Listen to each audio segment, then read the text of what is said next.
મને ત્યાં ઘરે પણ કેક લઈને આવ્યા તો બ્રશ કરીને કેક કાપી અને પછી સમાચાર મળ્યા. મેં ફોન ઓન કર્યો, સમાચાર મળે કે ડીસા તાલુકાના ઢુવા ગામમાં કોઈ ફટાકડાની ફેક્ટરીમાં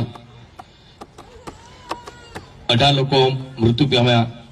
એ સમાચાર જાણીને ઘણું દુઃખ થયું અને આજે અહીંયા પોરકુડાસા રોડ પર આ ફાર્મમાં બર્થડે મારો ઉજવવાનો હતો, પણ આ સમાચાર સાંભળીને મને ઘણું દુઃખ થયું અને મને થયું કે ભાઈ આવા દુઃખદ સમાચાર હોય અને હું અહીંયા બર્થડે સેલિબ્રેટ કરું એ બહુ સારી વાત ના કહેવાય. એટલા માટે તમે લોકો, તમારો પ્રેમ છે, તમે લોકો અહીંયા આવ્યા છો મને બર્થડે વિશ કરવા. પણ આપણે મારો બર્થડે આજે ઉજવવાનો નથી, તમે લોકો કેક લઈને આવ્યા હશો, પણ આવા સમાચાર મળ્યા એટલે હું બર્થડે ઉજવવાનો નથી. અને